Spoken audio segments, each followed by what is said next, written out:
Hello दोस्तों, नमस्कार। कैसे हैं आप सभी? स्वागत है आप सभी का हमारी इस वीडियो में। आज की जो हमारी क्लास है वो होने वाली है क्लास 10th मैथ। ये हम नया बैच चालू कर रहे हैं जिसमें आपको रेगुलर एक एक क्वेश्चन, आपको एनसीईआरटी के क्वेश्चन जानने को मिलने वाले हैं। तो देखते हैं क्लास 10th मैथ। इसमें पहला चैप्टर जो आपका होने वाला है वो होने वाला है वास्तविक संख्या। क्या होने वाला है? वास्तविक संख्या। तो वास्तविक संख्या आप 9th क्लास में पढ़ चुके हैं। वास्तविक और अवास्तविक दो प्रकार की संख्याएं होती हैं जिसको हम P/Q के रूप में लिख सकते हैं। वो कहलाती हैं वास्तविक संख्याएं। क्या कहलाते हैं?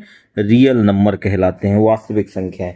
आप पिछली साल बहुत अच्छे से पढ़ चुके हैं, तो आपको इस क्लास में वास्तविक संख्याएं क्या होती हैं ये आपको पता है। इससे आगे की कहानी ये है कि आपको जितनी भी वास्तविक संख्याएं होती हैं उनका HCF और LCM, ठीक है, निकालना सीखना है। HCF और LCM, लासा मासा, आपको ज्ञात करना सीखना है। वो भी किस प्रकार से? तो गुणनखंड विधि से। गुणनखंड विधि से आपको LCM और HCF निकालना सीखना है। तो बिना देरी किए हुए चालू करते हैं हम अपनी ये क्लास। 1.1 बढ़ते हैं।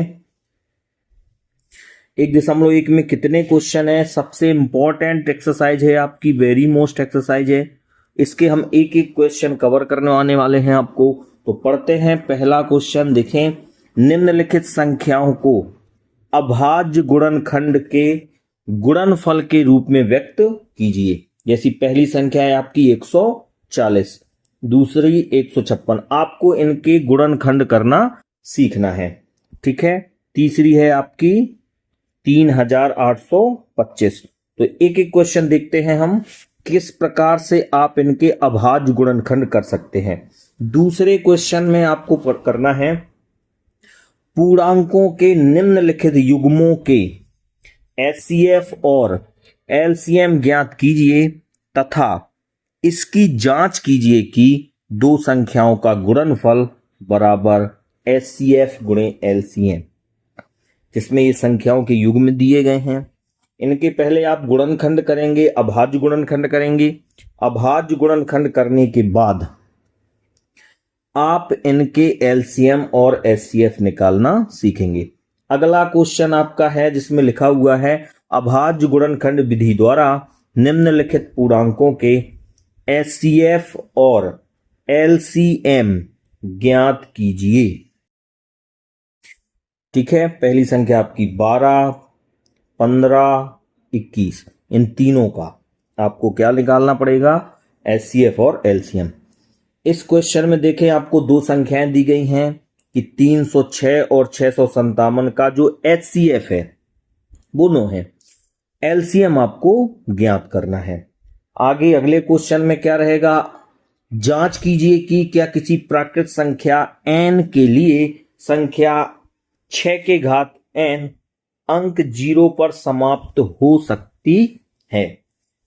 एक और क्वेश्चन है आपका 6वां। व्याख्या कीजिए कि 7 गुणे 11 गुणे 13 प्लस 13, 7 गुणे 6 गुणे 5 गुणे 4 गुणे 3 गुणे 2 गुणे 1 प्लस 5 अभाज्य संख्याएं या भाज्य संख्याएं हैं, क्यों?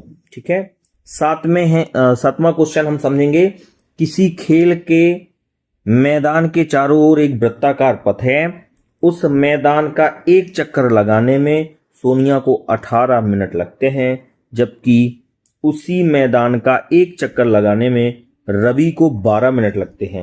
मान लीजिए कि वे दोनों एक ही स्थान और एक ही समय पर चलना आरंभ करके एक ही दिशा में चलते हैं। कितने समय बाद वे पुनः प्रारंभिक स्थान पर मिलेंगे? तो इन क्वेश्चनों पे चर्चा करेंगे। सबसे पहले हम शुरू करते हैं अपना पहला क्वेश्चन। तो ये रहा आपका पहला क्वेश्चन जिसमें सबसे पहले हमें क्या सीखना है?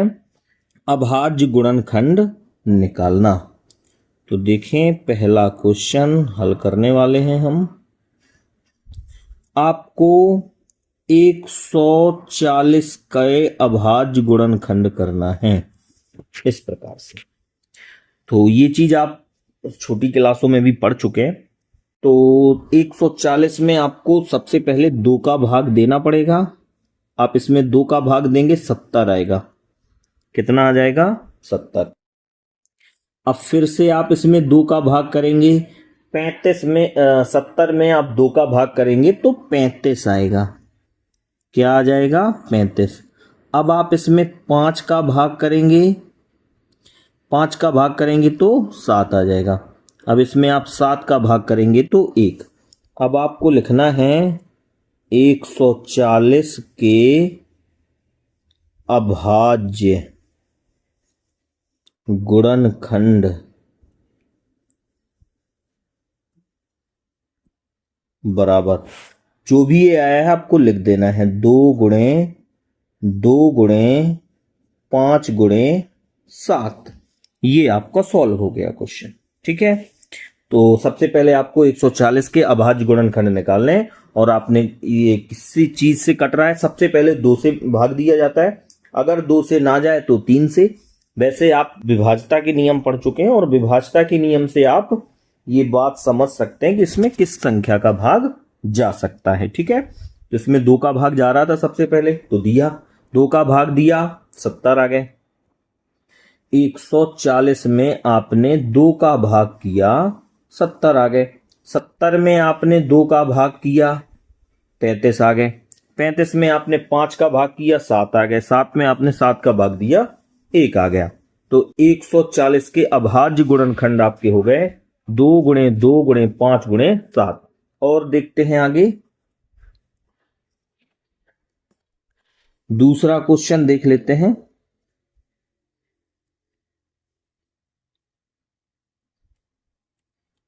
दूसरे क्वेश्चन को 156 के अपन गुणनखंड ज्ञात करते हैं। तो इसमें भी लास्ट में 6 है, 6 में 2 का भाग चला जाएगा तो 2 का भाग देना है। 2 का भाग देंगे तो 2 सत्ते 14 और 2 अट्ठे 16। कितना आ जाएगा आपका?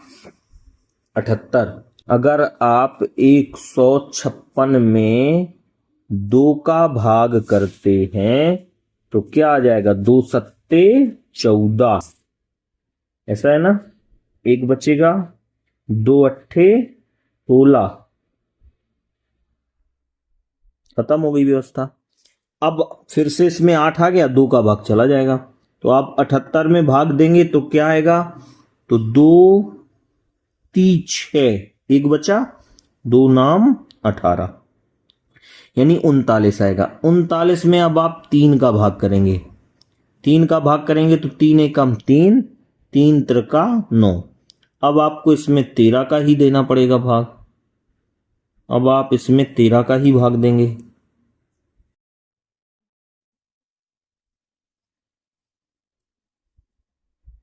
13 का भाग देंगे तो 13 एकम 13। ठीक है, तो ये हो गया आपका। अब आप इसको ऐसे लिखेंगे 156 का या 156 के 156 के अभाज्य गुणनखंड बराबर गुणनखंड। ठीक है, क्या हो जाएगा आपका? 2 गुणे 2 गुणे 3 गुणे 13, ये आपका हो जाएगा। तो ये हो गया आपका दूसरा क्वेश्चन। 156 के अभाज्य गुणनखंड ज्ञात करना। 156 में पहले हमने 2 का भाग दिया है, 2 के बाद अब फिर 2 का भाग चला गया, इसमें 39 आ गया है, 39 में 3 का दिया है 13 आ गया है, 13 में 13 का दे दिया है 1 आ गया है। अब भाई आपको भाग देना आना चाहिए। बढ़ लेते हैं आगे। पहला क्वेश्चन हो गया है हमारा, दूसरा हो गया है। अब तीसरे क्वेश्चन को देखते हैं और कुछ तो आप करेंगे ही। ठीक है, तो तीसरा क्वेश्चन भी हम देख लेते हैं। कुछ ना कर पाए तो रिपीट जरूर करें हैं। 3825 इसके अपन को क्या करना है, गुणनखंड। तो लास्ट में 5 है, 5 का भाग तो जाएगा जाएगा। एक बार देख लेते हैं 3 का भाग जा रहा है क्या। तो इनकी डिजिट को आप जोड़ लें, अंकों को जोड़ लें। जैसे 5 2 7, 7 में आप 8 जोड़ो 15, 15 में आप 3 जोड़ो 18, यानी 3 का भाग चला जाएगा, क्योंकि 18 में 3 का भाग जाता है। इसके अंकों के योग में 3 का भाग जा रहा है, तो मतलब चला जाएगा। 3 का भाग आप इसमें करें और देखें क्या आ रहा है। 3 एकम 3, 3 दूनी 6, 3 दूनी 6, 2 बचेंगे, 3 7 21, 3 पचे 15। अब एक बार और चेक करते हैं कि इसमें 3 का भाग जाएगा क्या।